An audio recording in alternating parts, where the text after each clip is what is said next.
Smart computers education.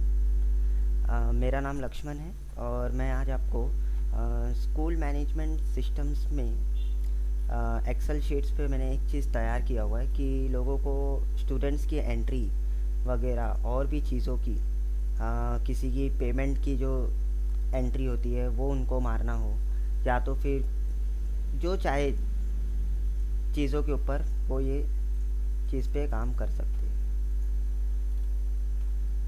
इसमें मैं आपको एक डेमो दिखाना चाहता हूँ कि इसमें मैंने बनाया कैसे है। सबसे पहले किसी बंदे का रोल नंबर डिफ़ाइन कर दो, जैसे कि R1 एक बंदे का रोल नंबर है। उसके बाद में डेट ऑफ एडमिशन, उस बंदे का डेट ऑफ एडमिशन डाल दीजिए, जैसे कि मान के चलो कि 1/6/2016 को उसने एडमिशन लिया। उस बंदे का नाम है रोहन नीलेश मेहता। उस बंदे का नंबर डाल दीजिए आप जब वो एडमिशन लेता है। यहाँ पर कोर्सेज डाल दीजिए, जैसे कि यहाँ पर अलग अलग लिस्ट मैंने डिफ़ाइन किए हुए, इसमें दुनिया भर के कोर्सेज है। आप इसमें चाहो तो ऐड भी कर सकते हो और निकाल भी सकते हो जो आपको नहीं चाहिए, इस तरीके। सपोज़ मैं इसमें अगर सिलेक्ट करता हूँ टैली बैंकिंग, तो यहाँ पर ऑटोमेटिकली टैली बैंकिंग का फ़ीस जो मैंने डिफ़ाइन किया हुआ है दूसरे शीट पर वो यहाँ पर आ गया है। जैसे कि DTP करता हूँ तो DTP का आ रहा है, यहाँ पर हार्डवेयर नेटवर्किंग का करता हूँ तो हार्डवेयर नेटवर्किंग का फ़ीस आ रहा है। तो ऐसे मैंने अलग अलग फ़ीस जिसमें नहीं डिफ़ाइन किया वो नहीं आएगा। तो इस तरीके से मैंने डिफ़ाइन किया हुआ है। बैच टाइमिंग डाल दो, सपोज़ ये पड़ता है 12 बजे का इसका बैच टाइमिंग है, ठीक है।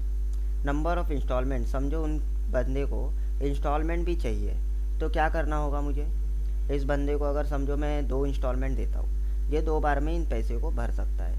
और बैच मंथ, यानी कि सपोज़ इसका बैच कौन से मंथ में चालू हुआ, जून, ये लिख दो फॉर पर्सनल इन्फॉर्मेशन। यहाँ पर रिसीव डेट लिखा हुआ है। ये सारे जो चीज़ है, जब वो बंदा पेमेंट देगा ऑन द स्पॉट उसी समय पे आप रिसीट दे के उनकी एंट्री मार सकते हो। फॉर एग्ज़ाम्पल उसने फ़र्स्ट इंस्टॉलमेंट भर दिया तो मैं फ़र्स्ट इंस्टॉलमेंट की इसमें एंट्री अभी डेमो के लिए मैं मार देता हूँ। जैसे कि रिसीव डेट का मतलब है कि आपने पहला इंस्टॉलमेंट कभी लिया।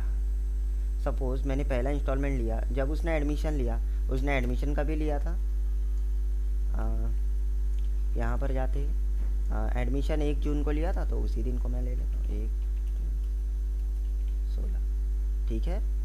रिसीप्ट नंबर जो आप रिसीव दोगे उसके ऊपर चालान नंबर लिखा होता है, वो चालान नंबर यहाँ पर डाल दो, फॉर एग्ज़ाम्पल 1 2 3। यहाँ पर रिसिप्ट अमाउंट डाल दीजिए, जितना आपका 2 इंस्टॉलमेंट है तो उसका अमाउंट डाल दीजिए। फॉर एग्ज़ाम्पल पहले बार ने उसमें 1500 रुपया दे दिया, बाकी बोलता है मैं बाद में दूंगा, सेकेंड इंस्टॉलमेंट में दूंगा। तो इस तरीके से मैंने एंट्री मार दी इस बंदे की। अब आप ऐसे करके हर बंदे की एंट्री मार सकते हो। यहाँ पर फ़िल्टर लगा हुआ है, अगर आप फ़िल्टर से उनको ढूंढना चाहते हो तो ढूंढ सकते हो, नाम से फ़िल्टर ढूंढना चाहते हो तो फ़िल्टर से ढूंढ सकते हो। सर्च बॉक्स में से भी आप नाम टाइप करोगे नीलेश, तो यहाँ पर आप ढूंढ सकते हो, एंट्री मारोगे तो उन्हीं बंदे का खुल जाएगा। उसके बाद में सपोज़ ये बंदा अगर बोलता है नहीं 2500 तो मेरे आउट ऑफ बजट है, मुझे इसमें डिस्काउंट चाहिए, तो मैं क्या करूँगा, यहाँ पर डिस्काउंट की शीट बनाया हुआ है, यहाँ पर उस बंदे का नाम ऑटोमेटिकली आ गया। जैसे मैंने वहाँ पर एंट्री मारा रोहन, उस बंदे का नाम डिस्काउंट में ऑटोमेटिकली आ रहा है, ठीक है। और यहाँ पर मैं क्या कर दूँगा, उसको डिस्काउंट दे दूँगा। फॉर एग्ज़ाम्पल मैं बोलूँगा कि नहीं 300 रुपया चलो मैं आपका छोड़ देता हूँ, तो एंटर कर दूँगा 300, तो ऑटोमेटिकली मैनुअली ये कट जाएगा। यहाँ पर 2200 था तो 2200 हो गया, यानी कि 2200 रुपया हो गया और वो 2500 था, 300 रुपया ऑटोमेटिकली डिस्काउंट हो गया। ऐसे में कोई और कोर्स अगर इसको देता हूँ, जैसे कि यहाँ पर मैं दे देता हूँ टैली बैंकिंग, तो ये 300 रुपया कट के आएगा। क्यों? क्योंकि मैंने यहाँ पर इस बंदे को डिस्काउंट दिया हुआ है। अगर मैं इसको डिस्काउंट नहीं दूँ तो ऑटोमेटिकली वो 500 ही बताएगा, और मैं यहाँ पर डिस्काउंट दे दूँगा तो वो ऑटोमेटिकली कट हो जाएगा वहाँ पर। इस तरीके से सपोज़ उस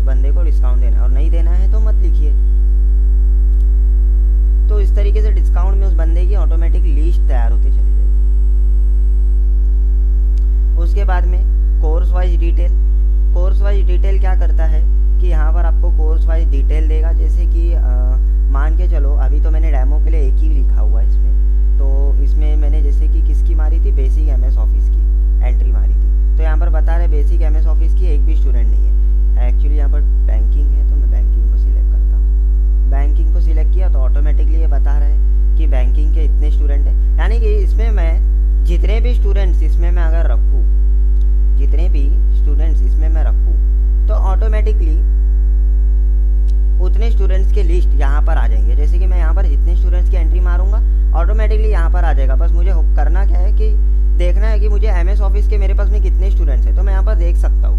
बैंकिंग के कितने स्टूडेंट्स हैं वो मैं यहाँ पर देख सकता हूँ, और ऑटोमेटिकली यहाँ पर टोटल काउंट भी लिखा होगा कि कितने स्टूडेंट्स, नंबर ऑफ स्टूडेंट्स मेरे पास में कितने हैं, और उसके पर्सनल इन्फॉर्मेशन भी है। मोबाइल नंबर चाहिए तो मोबाइल नंबर उन्होंने क्या लिया हुआ है वो भी है यहाँ पर। तो ये कोर्स वाइज डिटेल आपको देगा। उसके बाद में पेंडिंग फीस।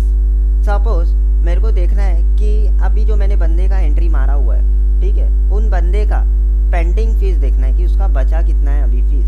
तो मैं क्या करूँगा, उनके बैच टाइमिंग को सिलेक्ट करूँगा तो मेरे को पता चल जाएगा, या तो फिर यहाँ पर मेरे को क्या करना है, एक यहाँ पर रिफ्रेश करना पड़ेगा, क्योंकि मैंने यहाँ पर रिफ्रेश नहीं किया तो नए डेटा को फिल नहीं किया है। आ गया ऑटोमेटिकली। तो रिफ्रेश करते ही पूरा डेटा न्यू आ जाता है इसमें, ठीक है। तो ऑटोमेटिकली 12 बजे के में बता रहा है कि इस बंदे का 12 बजे में पेंडिंग नहीं। मुझे इस तरीके से नहीं ढूंढना है, मुझे 12 बजे के हिसाब से नहीं ढूंढना है, मुझे ढूंढना है इनके हिसाब से। जैसे इन पूरी चीज़ को सिलेक्ट कर दूँ तो इसमें ऑटोमेटिकली रोहन कार। मेरे को अगर इसमें भी नहीं ढूंढना है, ब्लैंक रखना है, तो मैं ब्लैंक रख सकता हूँ। देखना है कि किन किन लोगों का, सब पूरे मेरे जितने पास भी टॉपिक है उनमें से कितने लोग का पूरा पेमेंट बाकी है। तो मैं क्या करूँगा, पूरे को सिलेक्ट कर लूँगा, और पूरे को सिलेक्ट करते ही यहाँ पर आ गया। मैं आपको और एक एग्जांपल देता हूँ यहाँ पर, तो आपको और अच्छी तरीके से समझेगा। R2 यानी कि मैंने यहाँ पर रोल नंबर डिफाइन कर दिया R2, ठीक है। यहाँ पर एडमिशन ले लेता हूँ मैं 1/7/2016 को एडमिशन ले लिया। यहाँ पर मैं उसका डाल देता हूँ नितिन योगेश सिंह, ठीक है। मोबाइल नंबर डाल दो, मोबाइल नंबर आ गया। उसके बाद में यहाँ पर टैली बैंकिंग, जो भी इनको कोर्स देना, जैसे कि मैं हार्डवेयर दे देता हूँ, hardware and networking. Automatically fees आ गया हार्डवेयर एंड नेटवर्किंग के। बैच यहाँ पर दे दो, बैच टाइमिंग, जैसे कि 5 बजे की बैच टाइमिंग दे देता हूँ मैं। इस नंबर ऑफ इंस्टॉलमेंट 10,000 है तो मैं इसको 3 इंस्टॉलमेंट दे दूँ। उसके बाद में यहाँ पर जून जुलाई जो भी डालना है, जुलाई डाल दिया।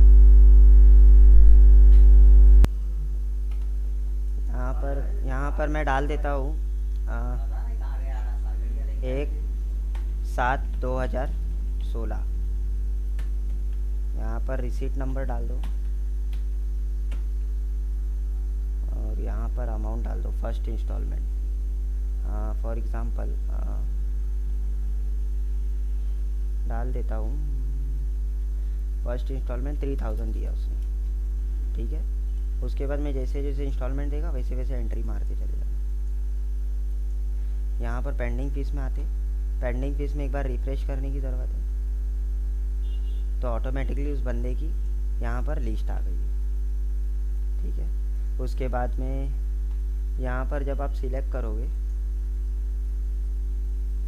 पूरे चीज़ों को, तो ऑटोमेटिकली बता रहा है कि नितिन और रोहन इन दोनों के फीस 7000 बाकी है, और इमीडिएटली उनको कॉल करना है। तो मैं प्लस साइन पे क्लिक करूँगा तो उसका नंबर बता रहा है, रोल नंबर बता रहा है, ठीक है। और उसने कभी कभी पेमेंट कितना हमको रिसीव हो गया वो भी दिखा रहा है यहाँ पर। इसको बंद कर दूँगा तो वो चीज़ चले जाएगा, इसको बंद खोल दूँगा तो यहाँ पर उसकी डिटेल आ जाती है। कि उसका नंबर क्या है। यहाँ से भी मैं क्लिक करूँगा तो उसके डिटेल आ जाएंगे, नंबर क्या है, वो पूरे चीज़ें इसमें आ जाती है। उसके बाद में फॉर एग्जांपल किसी ने बोल दिया जितने को पेंडिंग पूरे शीट्स के प्रिंट चाहिए, तो मैं प्रिंट बटन पे दबा दूंगा तो ऑटोमेटिकली प्रिंट मेरे प्रिंटर से निकल जाएगा। वो कुछ इस तरीके से दिखेगा, ये इस तरीके से आपको प्रिंट दिखेगा, ठीक है। पेपर के ऊपर आपका प्रिंट आ जाएगा। तो इस तरीके से हम प्रिंट भी निकाल सकते हैं, एक बटन को दबाते ही प्रिंट आ जाए। उसके बाद में रिफ़्रेश कर दो। यहाँ पर भी आप अगर बैच वाइज ढूंढना चाहते हो, यानी कि उनके टाइमिंग के वाइज, तो आप टाइमिंग वाइज भी ढूंढ सकते हो। मेरे को ऑल टाइमिंग के हिसाब से चाहिए तो ऑल टाइमिंग के हिसाब से भी आप ढूंढ सकते हो। तो आपको सब सिलेक्ट करना पड़ेगा, ठीक है। तो इस तरीके से हम लोग पूरे चीज़ों को मैनेज कर सकते हैं।